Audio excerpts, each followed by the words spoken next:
Солонгоо байна. За тэгээд та бүхэндээ орой минь хүргье. За би өнөөдрийнхөө контентоор болохоор ойрд Netflix дээр гараад байгаа Physical Asha-гийн Солонгос хүмүүсийн сэтгэлийг та бүхэнтэйгээ хуваалцвал зүгээр юм болов уу гэж бодоод бэлдээд аваад ирлээ. Тэгээд ойрд ер нь бол тий Facebook ч үзсэн, Instagram ч үзсэн, ажил дээрээ ч үзсэн, гэртээ ч ирсэн. Тэгээд миний амьдрал бол бүрөөсөө тэр чигтээ Physical Asha болсон. Тэгээд Physical Asha-гийн гой бичлэгүүдээр манай солонгос хүмүүс, монгол хүмүүсийн тухай маш олон сэтгэлдлүүдийг бичсэн байсан. Тэгээд үнэхээр талархаад сэтгэл хөдлөсөн болохоор та бүхэнтэйгээ хуваалцъя гэж бодлоо. За тэгээ бүгдээр олон мэрлэхгүй бичлэг рүүгээ орцгоё.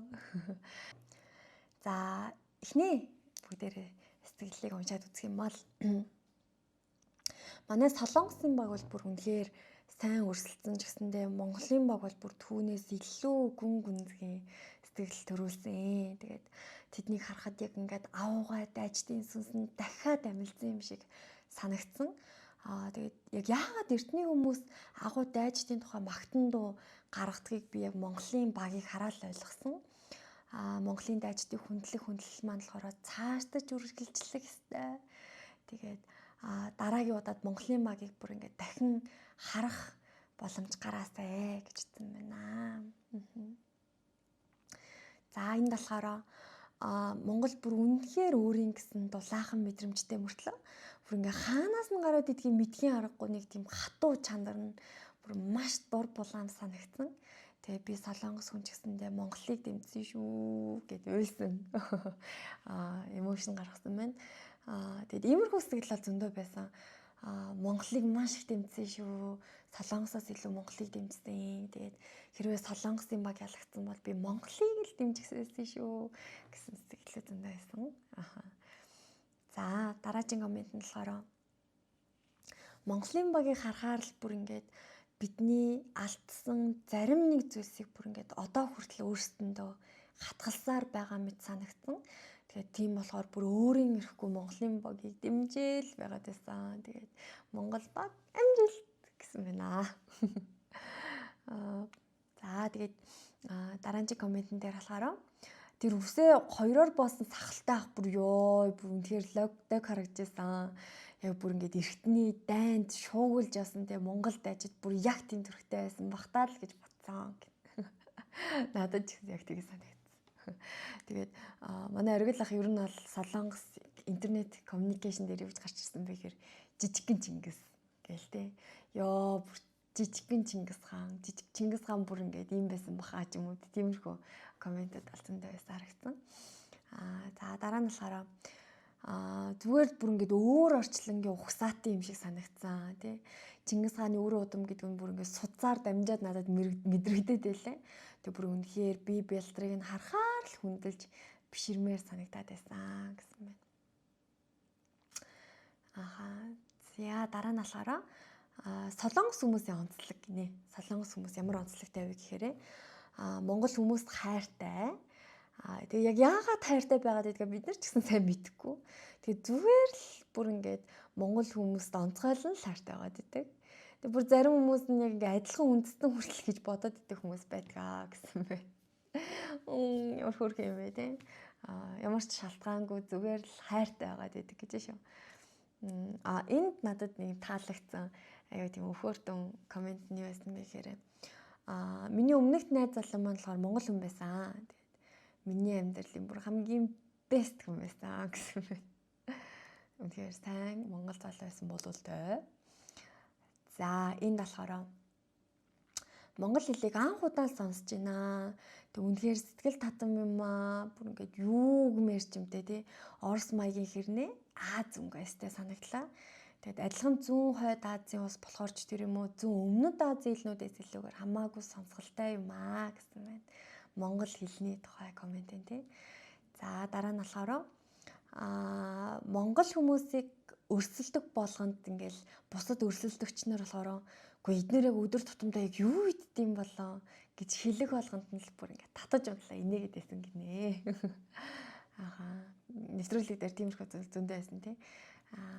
За дараагийн комментлаараа ялангуяа тэр акробатчин залуу буюу манай лав гэж ярахын тохиолдсон байна тий.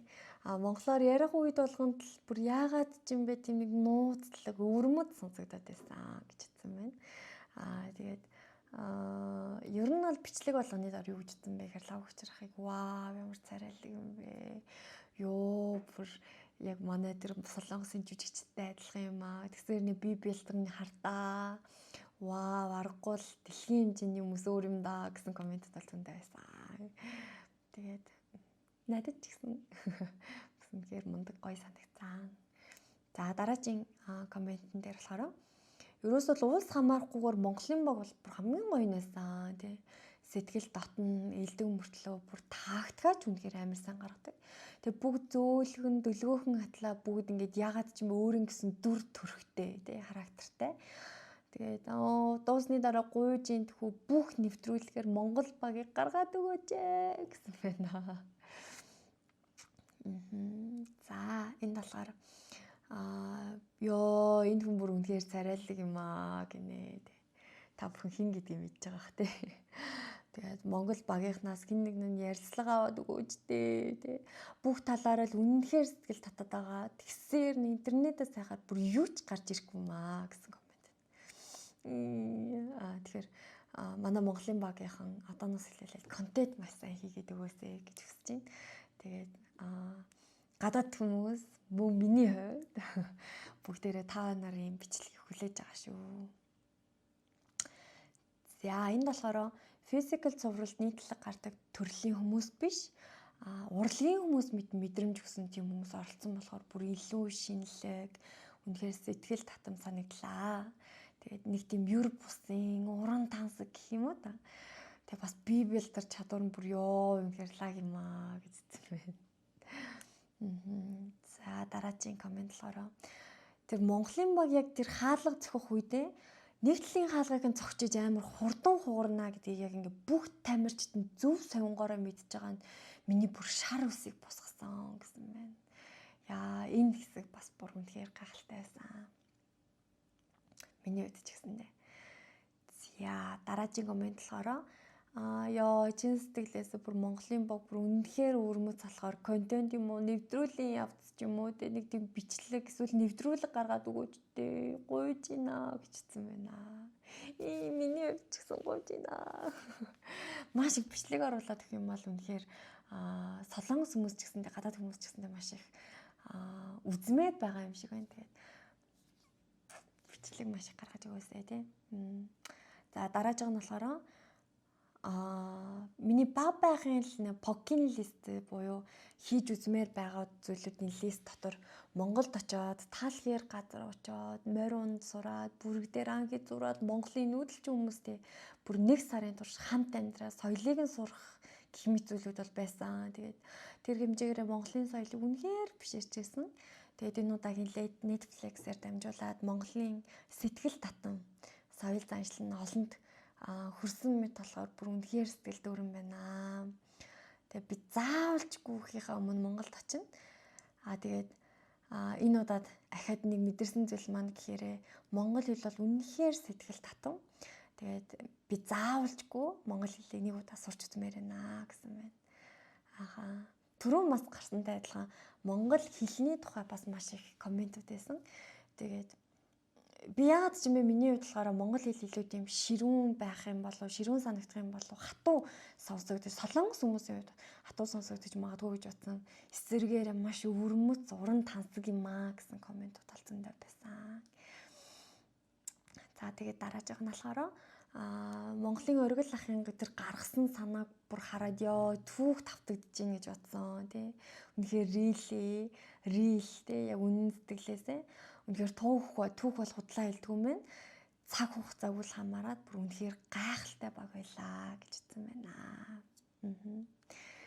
За энэ хүрээд миний бэлдсэн комментууд дуусч байна. Тэгээд энэ удаад би яг өөртөө сэтгэлд хүрсэн комментуудаа та бүхэндээ авчирч орчуулж өглөө. Тэгээд миний бичлэг таалагдах юм бол бас коммент хийгээд өгөөрэй. Дараагийн бас өөр шинэлэг комментууд байх юм бол би та бүхэндээ бэлдээд орчуулад өгье. За тэгээ цаг оролцсон байна уудцгаа хүмүүстээ. Дараагийн бичлэгээр уулзцгаая баяр таа.